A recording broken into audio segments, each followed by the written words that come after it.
Hello and welcome to episode 54 of the Growth Podcast. My name is Tabs and I'll be your host today. Still no Moz due to work commitments, and that might be the case for a short while, but he'll be back soon enough. And talking about being back, Arsenal are back. The Premier League is back. But most importantly, after last week's pod with Elliot from Arsenal Vision podcast, we have our very own American who is back. Whale, how are you? I'm very well. Good evening, fine sir, on this cold London evening. It's been cold the last few days, man, relatively speaking, for this part of the world. It has been chilly. Yeah, it has been chilly. So, but you've been here long enough that your hometown Florida roots have sort of been more embedded into London, and you're used to the cold, correct? I'm definitely or do you just hate it? Definitely not used to the cold. That's a shame. Okay. Well, look, as you can see, I've got like a house jumper on. I've got a beanie on. I'm freezing my nuts off. But there we go. We'll suffer through. So, apart from being cold, how's your international break been? It feels like it's been going on for an age. It's like most people have said it. It came at a good time, man. I think a lot of the Arsenal Nation, as we like to call it back home, needed a time to just relax, relate, and sort of just relief, just chill, really. I still think what I think, and we'll get into that, but it was good just to not have it. Yeah, no, I know. I've sort of put down here, I think it did come at a good time. I mean, rest some players, or some players recover from injury. The managers have a think about what's gone happen in the past, what we're looking forward to. Even the fans, I think it was all just getting too much. So I think actually we all complained about international breaks in the past, but this one actually has been a relatively good one. Even the players who've gone away haven't been overly stretched. So I think it's good, but we go again, and it's shit or bust, basically. But even then, as I say, it's been going on for an age, and it feels like the stuff about the dragon chaser David Coote, was only a week or so ago, but it seems like he's been. Well, it's gone away because it's not the story they want to promote.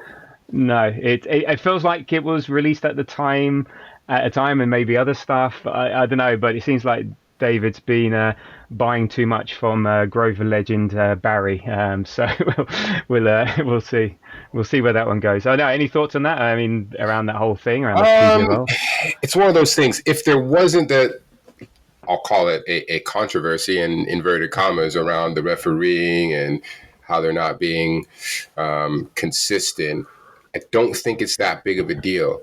It's a grown man out there having a good time. I think where it's a bit of an issue is that allegedly some of it was done whilst he was away working for an organization to ref. I think as a 42-year-old man, you don't want to have yourself on TikTok and the various social media apps allegedly doing things that are illegal. But from a personal standpoint, I can separate that from an individual's job. So I don't think that affects the work that he was doing on the pitch. I think there's many other things that affect the work on the pitch that these refs are doing that creates a conflict of interest. That not being one of them, I just think it's extremely unfortunate for the man. He probably won't be reffing anything going forward. Yeah, no, I sort of feel sorry for him on a personal level because his life sort of turns upside down. There's a couple of things for me. One, you're right. Yeah, they're humans being. They are going to like people, dislike people, and whatever. That's just obvious. They can't be sort of robots, and we know that for sure. I think for me, it just sort of like their whole job is about judgment, and this showed a terrible lack of judgment. So that's the only way I'd relate to it. But it's let's see where it goes. But yeah, he's going to be soon forgotten, and he's going to have to pick up a lot of pieces to rectify his life. But I'm sure. Yeah, some Far Eastern country will need a premiership referee, and there we go. There's probably he said the quiet part out loud. Yes. Obviously, these people, like you say, are humans. They're going to like people. They're going to dislike people. You don't say it out loud, not on camera. No, exactly. So and it's what I keep telling my kids. I was saying to my son, this is an example. This shit will get you back if you're not smart. So it's forever. It's forever. Just be smart. Just As be old smart. men, we didn't have that problem in our youth of this internet thing and things. Yeah. All we had to do was pull the film out of a camera, saying, "Right, that's Yeah, great." Now, exactly. Just closed. Game over. there we go. Look, before we get into the meat of the pod, yeah, I just want to thank listeners for all the great feedback we had from our last pod No Diddy. with with Elliot from Arsenal Vision podcast. And I'd like to welcome new listeners to the pod, and your patronage is very much appreciated. So in this show, what we're going to do, a couple of things. We're going to have a quick look. Well, we're going to have a look at the season to date, then what to expect from the next block of games. We've got a small Q&A session, and then we'll end with a preview of the Forest game at the weekend. And look, one of the reasons why I've got Whale on today, and you know, I love speaking to him and so on, is that we have a bit of a history of not exactly seeing eye to eye on all things Arsenal, but yeah, we've had our fair share of heated but friendly debates, discussions, and I can be accused of being potentially overly positive or overly What? forgiving, overly forgiving of Arteta and the team.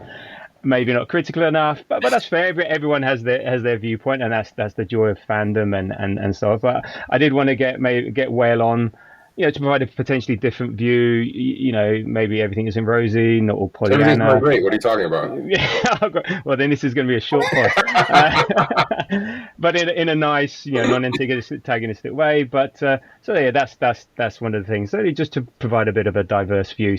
So Whale, why is everything shit, and why have we got no hope for the rest of the season? No, Wow. I'm joking. Is that where we're at? I'm joking. I'm joking. Look, honestly, what are your thoughts on the season so far? Yeah, you know. I mean, if I was to be honest, I would say our position on the table is disappointing.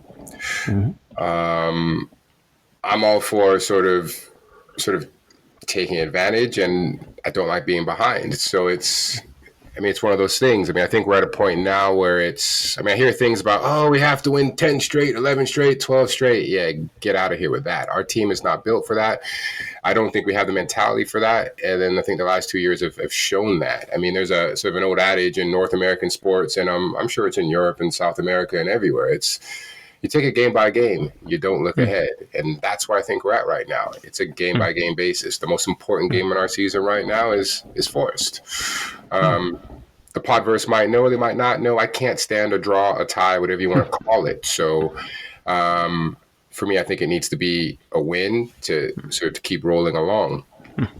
If we continue to sort of rack up the 3 points, we'll see where we're at. But the most disappointing part of this season that's happened so early, and I think we're approaching a third of the way, is that now it's out of our control.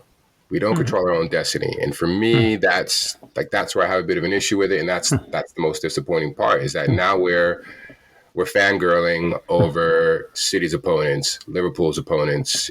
We need them to have some sort of misfortune, at the same time us to have fortune, to have a shot. I mean, before I let you sort of just jump in here, just briefly, I mean, the punters, the bettors, the bookies normally have it sort of on. I mean, I had a quick look the other day. So Arsenal to win the league outright is plus 333. So that's North American gambling terms for those out there that don't know it. If it's plus 333, essentially that means if you were to bet £100, your profit would be £333. So you have a return of £433. So you're looking at a little over 3 to 1 odds. Yeah, 33 to 1. Which isn't really it's not huge. No. So obviously the bookies don't think it's outside of the realm, but we need some help. So I mean, that's where I'm at. I mean, I'll still go to the games, I'll still support, I'll do this and that, but I will be critical, and maybe later on in the pod I can give you my thoughts on what will happen if we don't win anything. Well, no, that's fine. So, but in terms of, can you understand why we're in the position we're in? So, like we're in fourth place, 19 points. You know, 4 points behind Man City in second, and 9 points behind Liverpool. You know, do you?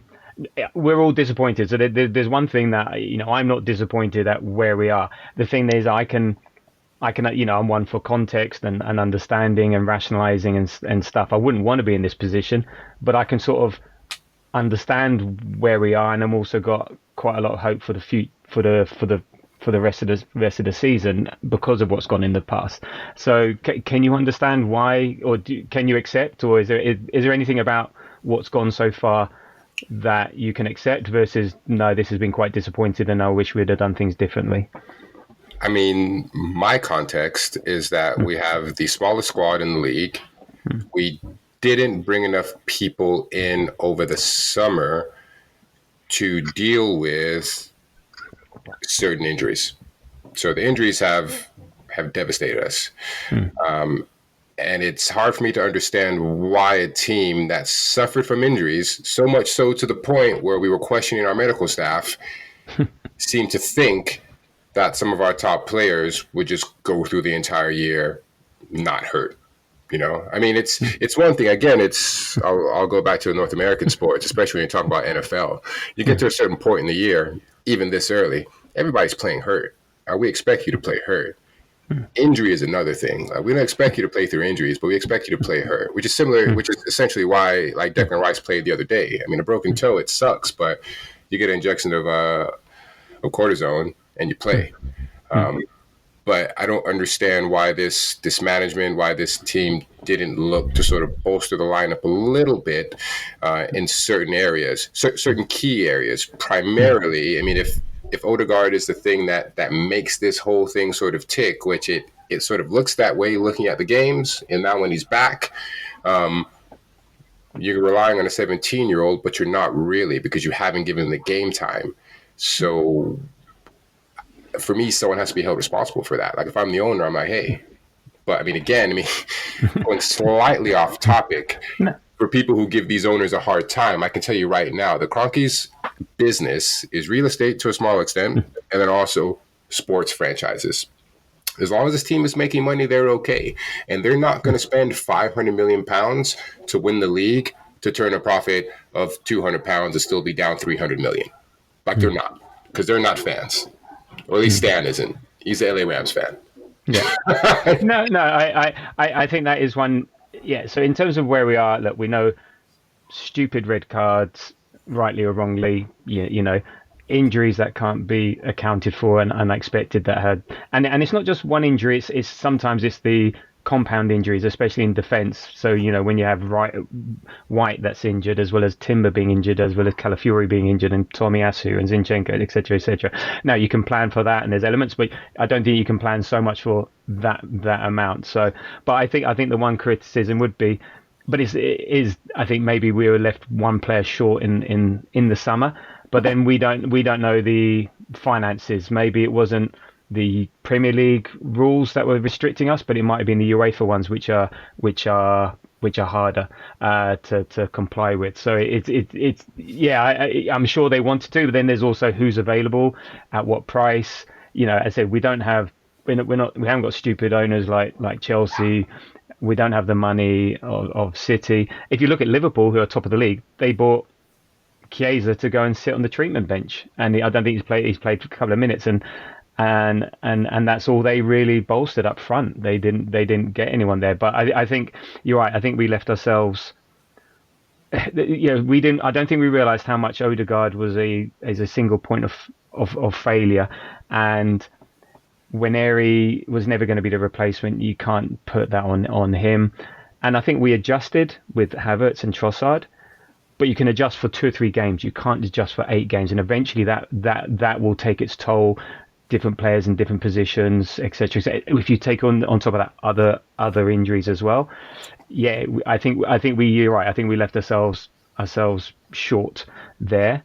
But unless we're in the boardroom, we don't know why. It could be you're right. The Kroenkes, you know what? We'll take just as long as we're getting Champions League every year. That'll do me. Etc. Etc. Who knows what goes on there, but so that's why but there's also like the fixture list. I think we had the third toughest fixture list of of all the teams in the Premiership if you compare to Liverpool and City, and we're not doing too badly. I think also we're just falling short. We're falling short in scoring goals. I think that's the main thing. And again, that's where the summer transfer business, which we did try and buy a forward, we did try and buy Sesko, so the intention was there, but I don't know. Yeah, it just wasn't. Just wasn't meant to be. I suggest. But so with that, what do you think? I know it's one game at a time, but do you think we have a chance? Do you think there's opportunity there still to challenge, still to finish top? I know we're relying on other people to mess up, but they've got to go and do and face some of the teams that we've faced and see how they do. So what do you think about going forward beyond just Forest at the Yeah. weekend? Just a couple of things, just briefly. So Yeah, the comment on silly owners like Chelsea, like I hear this a lot, and yeah, it is a pet peeve of mine. So yeah, first of all, what penalty has Chelsea received for this of yeah, stockpiling really good talent on their team? yeah, Absolutely zero. yeah. So it really bothers me when people say this thing like, "Oh no, look at those guys being stupid, signing all this young good talent." Yeah, What? I don't have a problem with that at all. yeah, That's what they're doing. Now, in the future, if it yeah, turns out there's these huge penalties, and then maybe, but we both know there's not because there's no accountability in European soccer. You can pretty much do what you want, and it's a slap on the wrist. See City, because I don't think anything's going to happen there. As far as having a shot, I mean, yeah, we got a shot, but I mean, as a betting man, I wouldn't bet anything significant that I wasn't willing to just lose on us winning the Prem. In the cups, I say we have a shot, but again, I mean, I don't really know. This manager really hasn't shown any sort of incentive to winning these cups. Maybe he will now, based on our position, but I'm not. I'm not certain. So, I mean, again, I'll support. I'll be the fan. I'll go to the games, and I won't write the year off, but in looking at it, if someone's gun to my head, are we going to win the Prem? No. And then gun to my head, are we going to win the Prem? Where are we going to finish? I'd probably right now say we finish third, yeah, and that's disappointing because that's third year in a row, bridesmaid, not the bride, and for me, that's a problem. Now, okay, for the ownership, it's probably not. They yeah, have an investment. They're happy. As long as we're still turning a profit, it's not a big deal. But as a fan that wants to win things, for me, that's a problem. Going into year 5, 6, I mean, like the time of having like managers for 15, 20, 25, 30 years, that's gone. So for me, I don't find it odd at all that after a 5, 6 year window of not winning anything, essentially, because I don't count the FA Cup that he won with someone else's squad, that questions have to be asked. okay. So we've got we've got now a block of 12 Premier League games before we play City at home on the 1st of February, and we've got interspersed with League Cup, potential two-leg semi, there, FA Cup, Champions League. So we're basically playing every 2 to 3 months. So this is really touching on the point we mentioned about what's happened so far. Our squad is going to be stretched. Do you think with that in mind, do you think we need to do business in January? And we'll come to a question later on. But do you think it's imperative that we do business in January to supplement the squad? Do you think this squad, if it finally stays fit, is good enough or sufficient to at least challenge? As it stands at the moment, I think we need to add to it. I would like just to jump back just very briefly because I hear a lot about 50th schedule, first hardest, this and that. I mean, since I moved to this country, it's been beaten into my ear about how there's no easy games in the Prem. And then as soon as the team starts winning, it's, look at their schedule. Look how easy it is. Make your mind up. No, statistically, there are easy games than others. I think people just say there's no easy games because that's Sky trying to sell it, managers not wanting to condescend other teams. We all know that Ipswich at home, for us, is easier than Liverpool easier. away. Easier than Liverpool away. So there Let's look at Liverpool. Let's There are look at Liverpool's scales. schedule, what they played thus far, and you point out to me what games are easy. Well, Ipswich Town away, Okay. Yeah, yeah. Brentford Next at one. Brentford at home, I'll give you that. Manchester United away. Nope, nope, nope, nope, nope, Oh, nope. come on, It's man! not, United, it's they're not an easy. 14th in the league. It doesn't matter. They're still United. It's not an easy game, and you know that. So you can't have that Okay. one. Yeah, I'll beg to differ on Man United, but and that was under Ten Hag. And Liverpool at home against Bournemouth. Bournemouth, obviously not easy. They're giving everybody Uh, trouble. Liverpool at home though. And who else? Crystal Palace away, Wolves away. So Wolves are near the bottom, Palace are indifferent. Yep. But statistically, their season. Oh, where are So the rest look, of them though? You've left out. but yeah, Villa's no. I not just say easy. no. No. Villa's not easy. Brighton is indifferent. They played us. It hasn't been that easy, has it? You can pull the No, numbers and say, "Oh, by the numbers, it's this and that," but yeah. in actuality, it's not that easy of a schedule. The Yeah. Well, anyway, I'm just saying I've looked at some data on this, and you can thank CannonStats.com for this. They've analysed this, and they've had the sixth easiest schedule. City have had the fifth, and we've had the third toughest. So there is an element of that. Okay, fine. And this is why it all comes out at the end of the season, because we'll have all played everyone else, and so on. So it's you're not comparing like for like. That's all At it least is. So after the 19th game, we have a better yeah, understanding of it. yeah. So yeah. So I'd like there to we bring go. someone in. I mean, it's hard to say. I mean, I don't go out here and do all the scouting. I don't get No. paid to look at these guys. But I mean, But then, what position? Where do we need a player? oh, we need a guy to score goals. Like I like Havertz, but he's not that guy up front. I, the Swedish kids has a release clause. I'd activate it. He's 26. I'd activate it. He's playing really well. I'd bring him in. I'd put him on way more money than he's making now. I don't know. I'd put him on Yeah. probably like 190 and be like, cool, show me something. But that's almost like a fantasy football sort of aspect of it, where I know these Yeah. owners don't have a fantasy. Like I mean, first of all, they should, because like Stan's married to a Walton. For those who don't know the Waltons, they've got lots of money. Stan's wife has more money than him.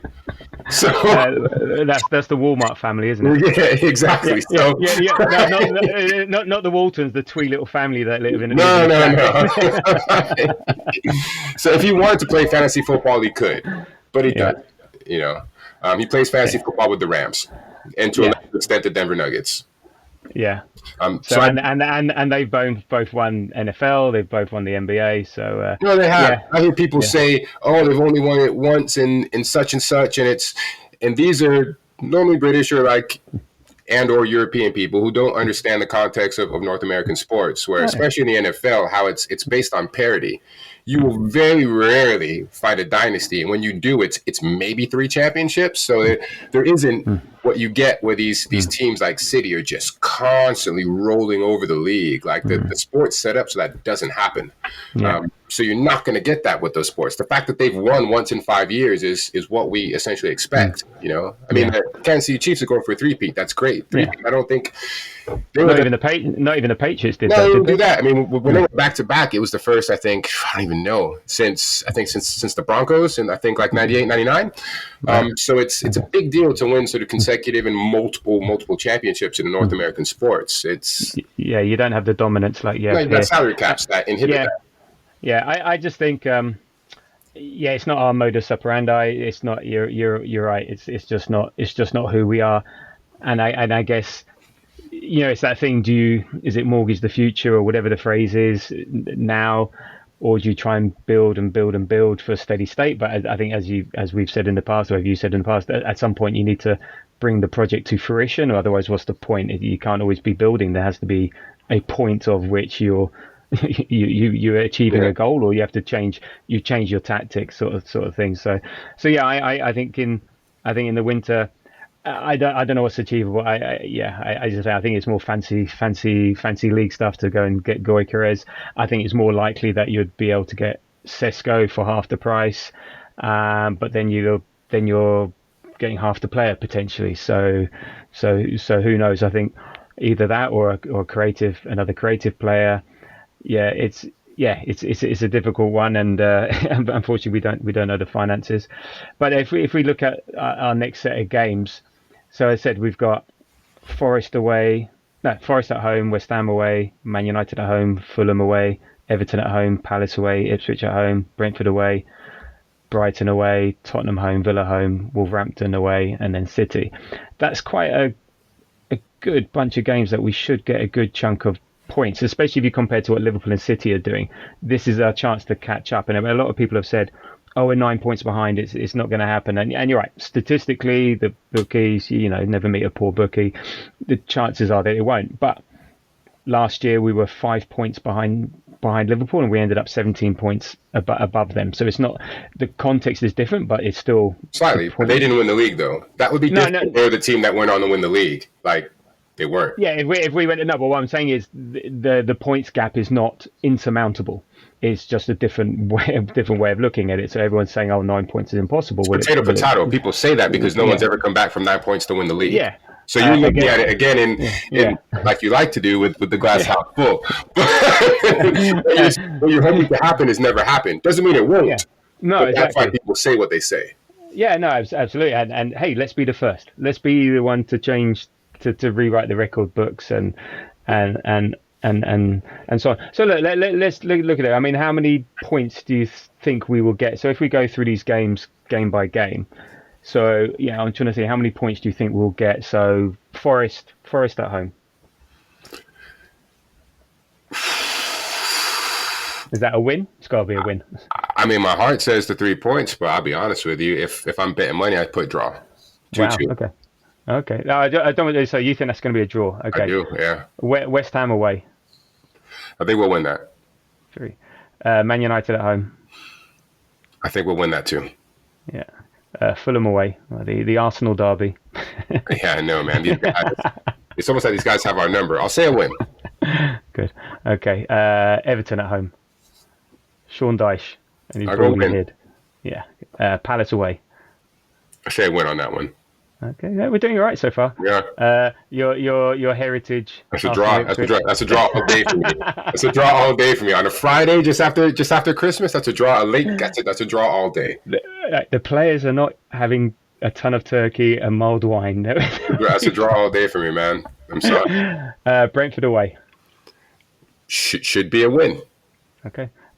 Brighton away. Should be a win. Okay. Tottenham at home. I want the win, but I'm going to say draw if I'm betting the money. That's right. Yeah, we haven't lost a game yet. We're doing all right. Aston Villa at home. Oh, that's a loss. Wow. That guy sets up for us like it's a Champions League, Premier League, World Cup final. Okay. Wolves away. That's a win. And Man City at home.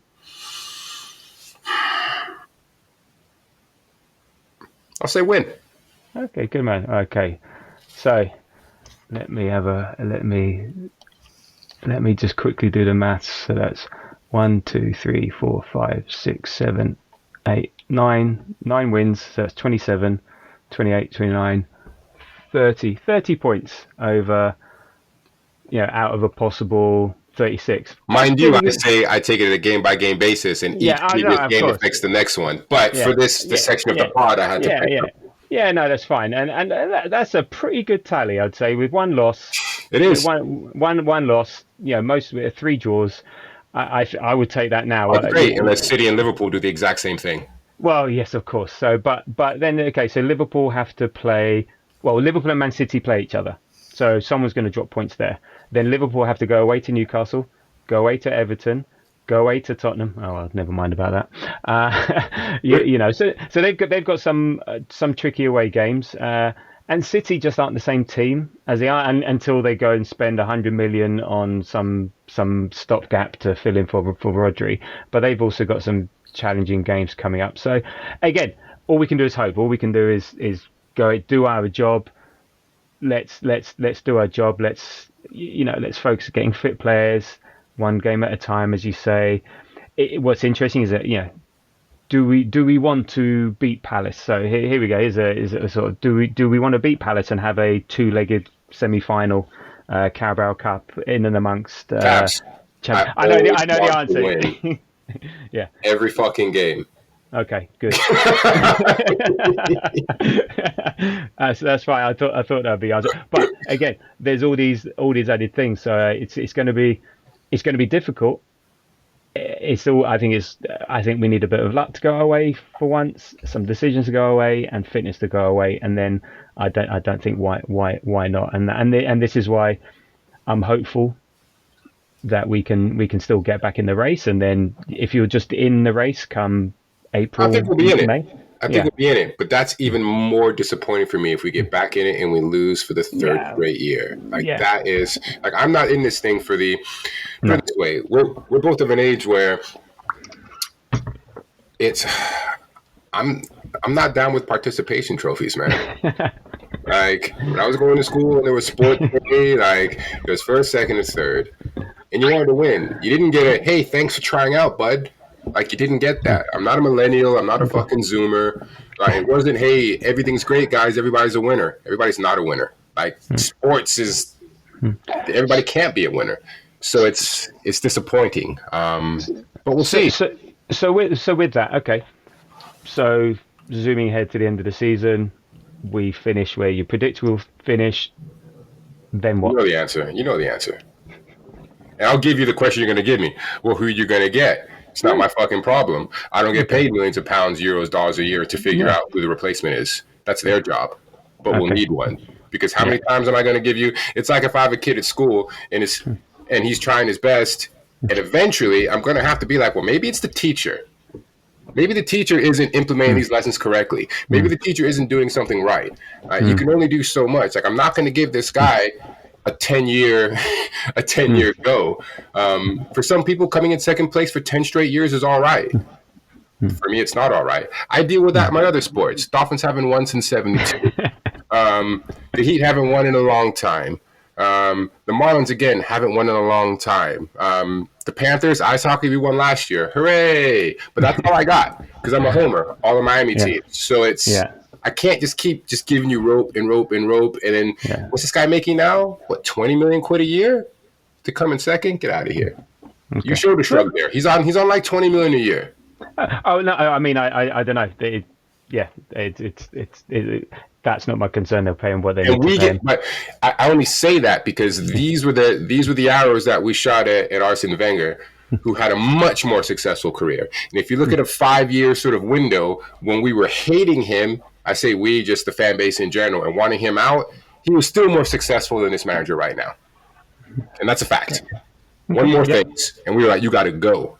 And this guy gave us the Invincibles. This guy revolutionized the sport in the Prem as far as nutrition and just everything. And we were like, yo, you got to go. But you've got some of these fanboys, and I'll throw it out there because I'm so tired of hearing the term toxic.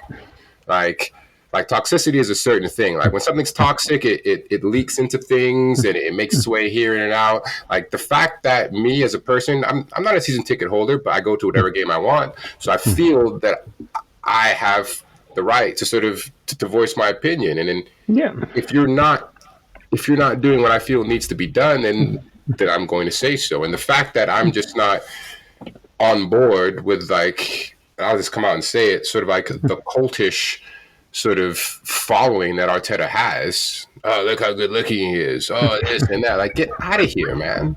I'm not trying to hear none of that. Win something.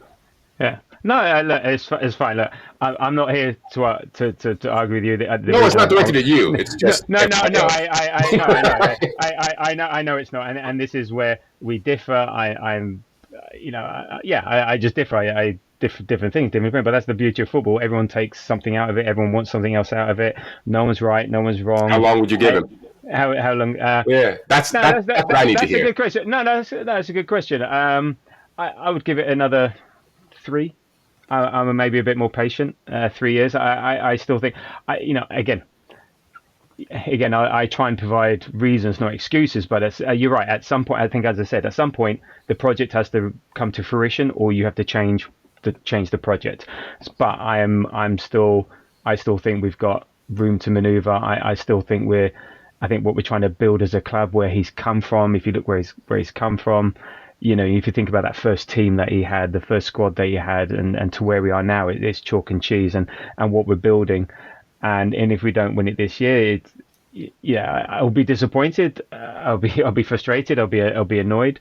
Uh, but I still think I can't think of anything better because I think there's still room for growth. So I think there's still opportunity there. But yeah, so yes, you're right. Eventually, it will need to. For me, the concern about not winning is not about Arteta. It's about the likes of Saliba or the likes of Saka or the likes of whoever that Well, they're we need gone. to. They're Yeah, gone. no, we need to meet their ambition, and You that's can only pay where. them so much. Yeah. I mean, no, money does talk. Money does talk, and players have gone to places when you think, really? Yeah, but when you look at how much they're paid, oh no, So, but yeah, at some point, they'll go somewhere. So for me, winning is about keeping this team and building it because also I think this team, well, you may disagree. I don't know. I was going to say deserve, but I'm not going to go down that route. In fact, I don't Nobody want to go deserves down. anything in No, sports. I knew, I knew as soon as I said it. I knew that'd be shut down. But I want it for them. That's it. Because Yeah, I I really, agree. I I agree. love this team. I love watching it. I love what we've done in this and where we've come from, where we are. So I really like that. So I really want it for them. I really want it, but they have to go and get it. And it's everything. And whether it's Arteta, it's the talent that really wins. Not Arteta does a job, but you can't sack all 11 players, so you sack the manager. So I think if we build the right talent, if he gets the right backing, we're He good enough. has the greatest owners, so Yeah, I can't put it on the owners anymore. If he's saying yeah, that, whether he yeah, means it or not, he says, yeah, "Oh, these are the greatest owners. Use the greatest owners." So now you're putting it all on yourself. yeah. So we'll see. Look. That's it. It's an interesting one. There's no right or wrong. All we can see is like we go to the game. Let's hope for the best. And yeah, and yes, 3 points on Saturday will help appease a few Yeah, we fans. take it from there, man. Then we move, So we move, then we move to West Ham and get 3 points yeah, there, and we just keep going. keep going. Okay, so look, thank you for that. You're Yeah, welcome. that was interesting. So now we just we asked for a few questions, on threads and on Blue Sky now, and then within the Grove. And so, so we just wanted to, and some of these questions are quite insightful, quite make you thinking, and all the rest of it. So I'll start off with one from Normie. Would you rather have nipples as fingers or fingers as nipples? Now, that's the sort of quality of question that That's we where we're at now. that's That's where where we we're are. at. Thank you, Normie, as always from the Grove for your most inspiring questions. So, what would you rather have? And I don't even want. I'm trying to get the image out of my head for I Christ's had to sake. think about this a lot. I was thinking about this all day, actually. So, nipples as fingers or fingers as nipples? I'm gonna go for fingers as nipples, just for the extra sensation, just the extra touch. Because I'd Okay. rather have 10 nipples than 2 nipples. That's where I'm at. Okay. So, well, it would be interesting if this was directed to a female, what they would say, because I think it might be a different answer. Yeah, I'm going for the nipples as fingers. I think I didn't want fingers as nipples. It would be just too pointy everywhere and all the rest of it. They're not all So pointy, they, Taps. They're not all pointy. well, maybe not. No, you're right. But still, I just no, but fingers are. So if you have fingers as nipples, then you're sticking then your Oh fingers are yeah, sticking. yeah, yeah, yeah. Yeah. A So that's little awkward with the shirt on, but yeah, I get yeah. you. I get you. So there you go. So there you go. That's the answer. Thank you, Normie, from the Grove. So this is next question from Amit underscore AFC from Blue Sky. If you were forced to, which of these players would you pick to join our current squad and why? Robin van Persie, Ashley Cole, Adebayor, and Nasri. So a real nice bunch of fellas. It's not even a question on that one. We have a gaping hole. It's Van Persie all fucking day long. It's literally. I saw that. I was like, obviously Van Persie. Yeah, The guy scored yeah, goals. yeah. I would say. I mean, Adebayor an option as well because he's more analogous to Havertz in terms of height and the way he plays. But I think RVP, all round player, can be creative, great free kicks, penalties. yeah, yeah. For me, I was the same. Robin van Persie, you're right. He would be there, and if we did need a 10, he could actually play the 10 role as well if Odegaard wasn't playing. I think better than Chossett has done. So I'd be Yeah, happy with that. absolutely. Okay, thank you for that question, Amit. Okay, so this is from Charles at the Grove. Who? Another who? Yeah, yeah, a little lady. You may not miss see her when we're at the pub, but yeah, she's always there. Right, okay. A bit of a silly question again. It's back to our friend Robert van Persie. So RVP, aka the Snake, commented this week that he believes the door is closed to him at Arsenal. Yeah, go figure. Uh, who would be your top three ex-players who'd welcome with open arms, be it for a testimonial, job, pint, and who would be your main person for target practice? Now, three may be too many, so one or two. Who would you welcome back, and who would be target practice? Right. So I'll first just excuse me, just touch on the fact that as a sportsman, Van Persie made the absolute correct decision. Like we saw what Yeah, happened, and we yeah, saw what we haven't done since then. So I can't be upset with him. I'm more no. upset that we sold to our main rivals at a bargain rate. Like I would have had that guy run his contract out. I don't care how upset he was. There's no way I'm selling him to United. But we'll Hmm. get to the question. And then they win the league. But Yeah, yeah, you're right. exactly. Like, there's no way I'm doing that. Yeah, yeah. Um, the three I like. One's probably controversial. The other two not. For me, in no particular order, it's Ozil, Cazorla, and Henry. Very Um, good. as far as who I'm going to take shots at, I'll be honest with you. I'm not taking shots at anybody because the guys who left that we don't like, from what I've just said, left for completely valid reasons from a professional standpoint. Nobody listening to this pod, if they're offered a promotion, more money, more accolades, more this, more that, is turning it down. Fans are one thing, players are another thing. We have two different perspectives on how we look at these things. No, no, fair enough, fair enough. So I got a couple. I went for Fabregas. So even though he went okay, fair enough. Going to Barcelona, boyhood club, maybe the way he went, the way it went around, way about it, or the way it happened, and putting the shirt on when they're celebrating. But no, I can forgive that. He was such a great player. He went to Chelsea, which great, but I'd have him back. And then in terms of going for a pint, I went for Andre Santos because I reckon he would be a great laugh, a great laugh at the for a night out at the pub. Not the best player, had a few extra kilos, but I'm sure he'd be good fun. Unlike you, I'm bitter, and I went for Nasri just because he's got a face you want to punch.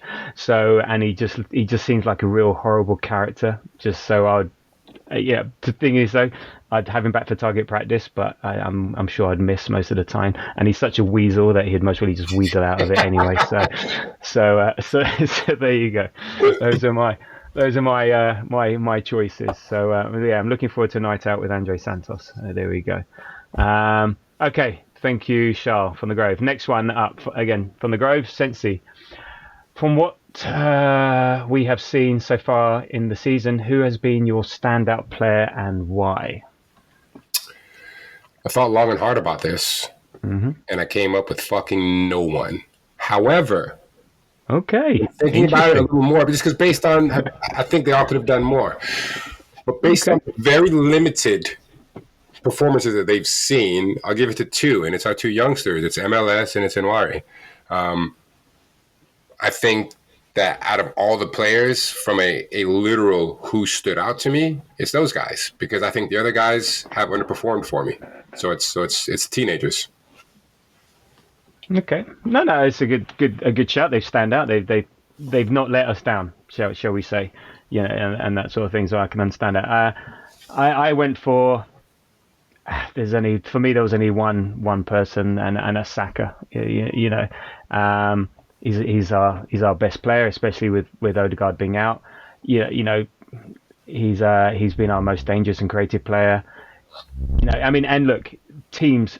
If he wasn't, teams double up on him, triple up on him. So if he's not the most danger threat, they wouldn't do that. And he's also having to play with no Odegaard and no overlapping right back. So he's having to deal with that. He's got the most assists in the Premier League this season. He's got 3 goals, 7 assists. All his stats in terms of XG, shots on target, assists, pass accuracy, etc., He's a etc. really good They're player. all, they're all at the top. So he's, for me, he is our standout player, and he's having to carry this team a lot. His delivery at corners is amazing. So yeah, for me, he's the standout. I had a couple of other sort of honourable mentions. I think Havertz has been an incredibly selfless player.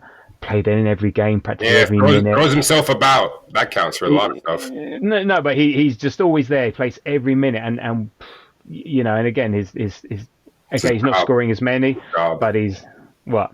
It's his job to be So there. He's always yeah, there. no, That's no, his no, fucking yeah, job. yeah, no. But what I mean is, he's other players are getting breaks and stuff like that. He's literally we are for me, and I think he's our next single point of failure. If he's out, then who have we got? We got a busted flush in We might not Jesus. win games. That'd be crazy. Yeah, and Trossard is out of form. So I think we're so reliant on him. It's incredible. He's so important to what we do.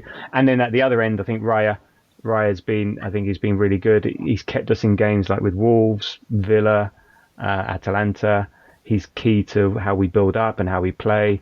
So I think he's been, and he's had to have a carousel of a defense in front of him. Like the back four has been different practically every game, so he's having to adapt to that. So I think there's nothing he hasn't let us down at all, sort of thing like that. And so those other two were my sort of honourable mentions, They're as they good say. honorable mentions. With Yeah. Saka being double and triple team, but why would you say our manager hasn't set something up? Because if you're double and triple team, obviously men are open. What's going on there? I don't know. You're absolutely right. Why we're not getting out there, the personnel, the way we're setting up. The other teams are allowed to play. Maybe the fact is our left hand side isn't performing as well as it could. So even giving it to Saka with 2-3 men against him is potentially better than the alternative. So yeah, I think we could use our left hand side more, but again, that's been impacted through injury and the form of various players. So it's I mean, it's our team has not been performing as to its best, and therefore that's going to impact everywhere. Okay, so a good shout on the teenagers, right? Aaron, thank you, Aaron from the Grove. If you had to sell 3 players in January, who would they be? And if we're selling, we're at least allowed to replace at least with one player. Yeah, Not like, all right, we're selling 3 players. Oh shit! So now we've got an even more depleted squad than we had. So who would you sell? I'll be honest. I missed this one on the show notes because Okay. it's really small and sort of squeezed in there. But I mean, I can tell you, Okay. I can tell you two off the top of my head. I get rid of Yeah. Trossard. I get rid of Jesus. Okay. Okay. But obviously, then getting in another Yeah, I don't know if forward. we're gonna get in, but as far as Yeah. I'm concerned, No. Yeah. Jesus is doing nothing, and I Yeah. think Trossard is sulking.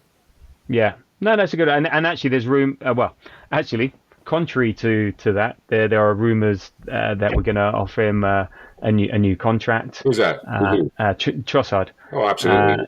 yeah. It's a tough one. You're right. You're right. At the moment, he's out of form. It does feel like we're rewarding for past performance, like last year, rather than what he offers us potentially. I think from a numbers point of view, it's not an issue because like going from 90 to 125 or something like that, it's not a huge jump. How much we get for him versus what we'd then have to lay out for someone else. I think he becomes what happens. I think if we keep him, he becomes like a second tier, third tier player. So then, therefore, we have him there as your backup whilst we get someone else in. Yeah, squad. I'm completely fine with him being a squad Yeah, player. I just don't yeah, have him as a not starter. yeah, no. No, I think he's proven to himself. He hasn't been playing in his best position. I think him as an impact player he seems to be his best position. He's not a Um, 10, which no, Arteta tries to squeeze him into with yeah, the guard issue, and he's yeah. No, he's not, and he has struggled there, and he's not the same. We saw again, when he came on against Chelsea, actually was quite effective, was quite good. Yeah, I'm with you on J9. I think he's a bit of a busted flush now. Form, personal issues, sulking. I don't know. injury with the knee. Maybe he's not back from Yeah, that. I feel bad for him, but again, yeah, I've it's elite sports, so it is what it is. yeah. No, that's fine. And so my 3 would be Zinny, Tierney, and Jesus. Now what's You get rid of yeah Tierney what's oh yeah, I'm not and hang on Zinni. Zinni, I absolutely. completely understand. But if you're getting rid of him, Tomiyasu never plays. Um, Well, I'm The Italian, no offense, is apparently always hurt as well. So, so you're going to get rid of Tierney as well? I think well no I would keep Zinni over Tierney. Okay, so that's it. But Wow. Why is yeah, that? um, well because Because he I know getting because bursts? Because he getting bursts? But no because Tierney hasn't kicked a football for about 5 years. I don't know because he played one half of football for Scotland, celebrated for making a clearance, and I think that's the only football he's played in about 2 years. So no, I love him as a guy, and I thought you would actually you with your very harsh, sportsman would be like no room for sentiment on this one, Well, it is. I just think and Tierney's yeah, I think he's arguably take the inverting out of it. yeah, He's our yeah, best yeah, defensive left back because he knows what his job is. My job is to yeah. defend, But yeah, but that's maybe not what Arteta wants, and we can and argue that's that maybe something else. why I think what I think. And that's fine. But on reflecting on this, why I think what's interesting is like think about 2 years ago when we got Zinchenko in and got Jesus and the impact that they had, and then all of a sudden 2 years later they are Yeah, they're sort of they're no longer they're outgrown so him. low down we've outgrown them. They're so low down in the pecking order. They're not doing it for us anymore. And maybe they were always bridging players. Maybe they were always to get us to a point, and then we were always going to upgrade. Maybe they weren't the future. They were just somewhere to get us to where we are now.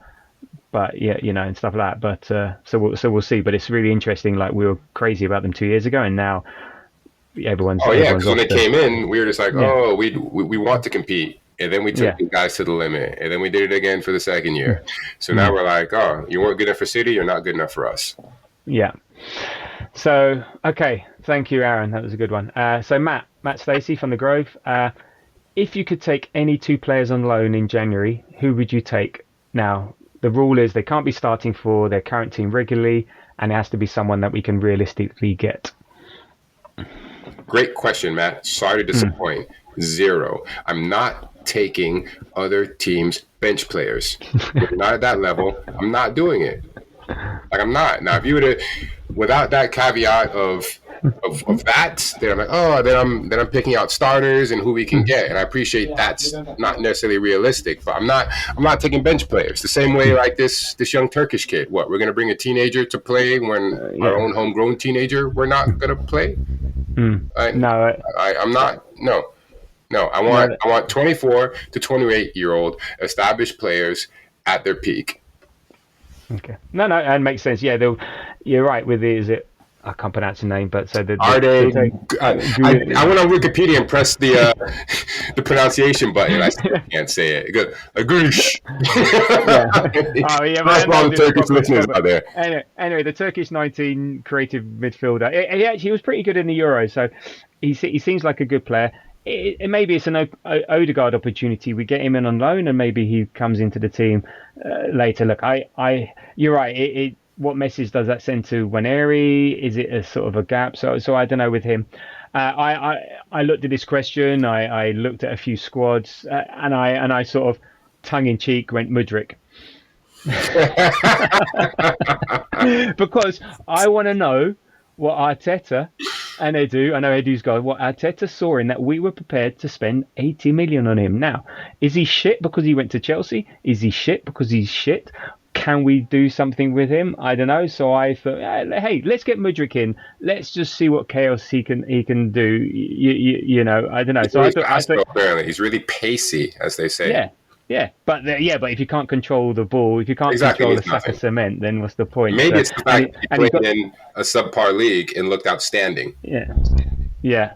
And he had one decent game against Real Madrid, I think, in the Champions League, but that was it.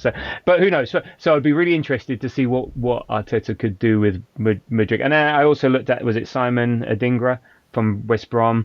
He's in and out of the team. He's a sort of a tricky little winger, 22. Again, could be good, interesting cover for Saka. So but I don't know if he's Saka not. Saka never not plays. I'm sorry, what are Yeah. you talking about? He No, doesn't need but cover. FA Cup and FA Cup and our final, and when we win the Carabao Cup, just for you. Okay, Oh, right. you mean the league fucking trophy, yeah, I'll take it. I will fucking take it. That will Absolutely. extend a lifeline to your manager. Yeah. You know what, Whale? I'm converted. I will take it as well. You've converted me on that one. Thank you. All right, and the final question, and again, it's another one of these serious ones that gets us really thinking. And this is, I think it'll be interesting. It'll be interesting to know what your answer is on this. So this is from Jamie from the Grove. Would you rather Marouane Chamak's hair for the rest of your life or Gervinho's? Now, Whale, you From have Jamie, a huh? you, From Jamie, you Jamie. have a you have a beautiful head of hair. You had an even I more did. Did, man. extensive head of hair a I while do and I back. So, did. Yeah, yeah. from our good friend Jamie. All right, geese. Old East End fucking Jamie. It's Chamka because Trevino's was a fucking mess. The first time I saw it, I was like, "What's going on?" His friends aren't his real friends. Like, who is not telling this guy? Was it braided curtains? I think It I was can't remember braided, but I it. don't even think all of it was his hair. I'm convinced some of it was weave. It was a mess. Like, you're a pro athlete making millions of pounds, dollars, euros. What the fuck? Oh, come on, have you not seen half of the NFL walking in? They don't have taste. They wear ridiculous clothing and all the rest of it. The So these NFL is sports all are right. When you're talking about really is the NBA. Those guys are a mess. okay, but just because you got money doesn't mean you got taste. It So, doesn't. But when it comes to your hair, come on, man. Come yeah, on.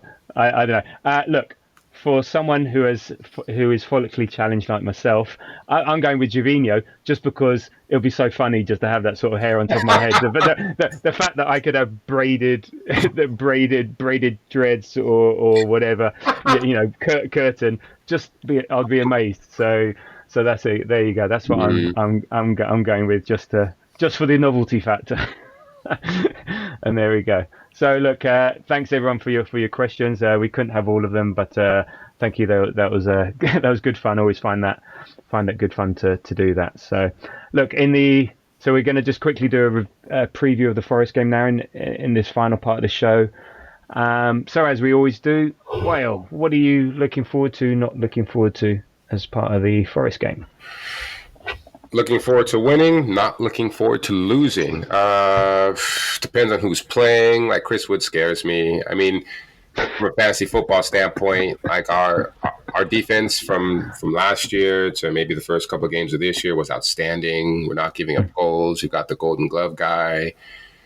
Now it seems that we just seem to have like just mishaps. Like we'll make a silly pass in our own half of the field, and then boom, goal.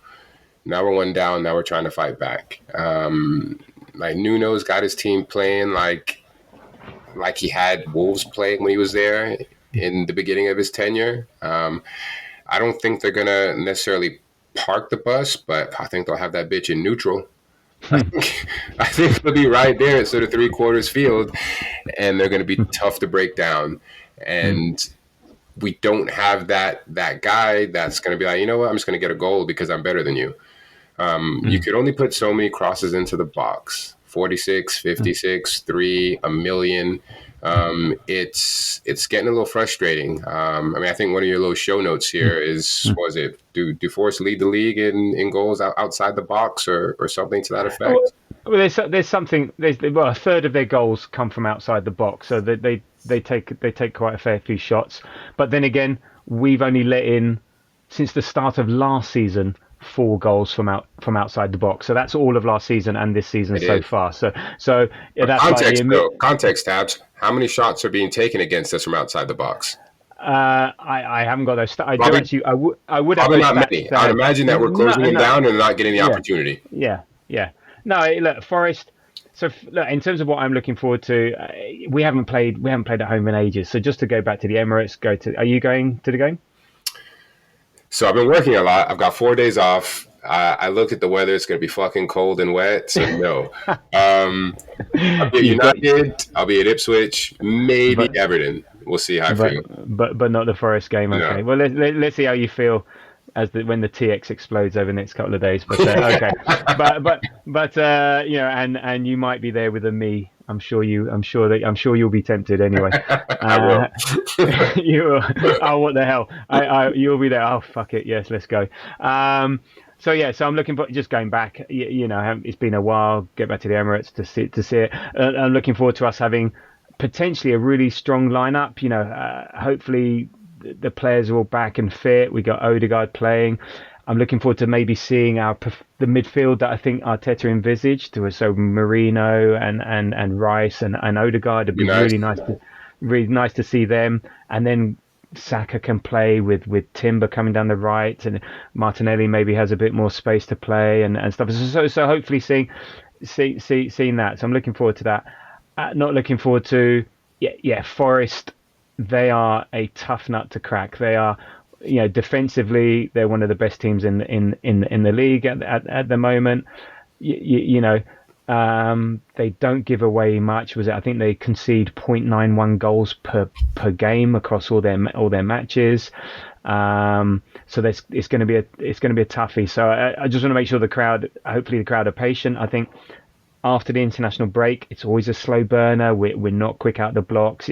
So I think it's just going to be a patient one and just let's see 1-0, 0-0, 1 or whatever at half time, and then we go and hit them hard in the second half. So I don't expect it to be all swashbuckling and stuff like that, because after the international break, Nelly and Gabriel have only come back from South America last night. We've got a few players injured. We don't even know what sort of team we're going to have out. We're assuming that Rice is fit, Saka is fit, Tomiyasu is fit, Calafiori's fit. I think there's doubt about Leo. So it's not going to be easy. I don't think it's going to be. They're on 19 points. They're just behind us. Okay, they got beat 3-1, by Newcastle, but they were winning that game, I think. So no, it's not going to be easy, and I just want to make sure that hopefully the crowd are behind the team. But I think there's a lot to be hopeful for. A must-win game. Is it a must-win game? Yeah, absolutely. Yeah. No, I think we have to get our season back on track, to build the momentum. We have to win this after all the talk. If we don't, I can feel.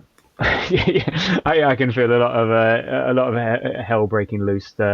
It's the discourse online is going to be very unpleasant. So we'll see. So I think it's a must-win game, but I think we will do it. In terms of what Forest offer, you're right. Yeah, they've got some dangerous players. I think you're right. They only average about 33% possession. So they will play a mid block, they will play a low block. I think defensively very good, and then they've got speed down the width. They've got Elanga, Gibbs White. They can break pretty fast. Hudson Odoi as well. So Chris Woods, I think he's just having a purple patch. I don't rate him.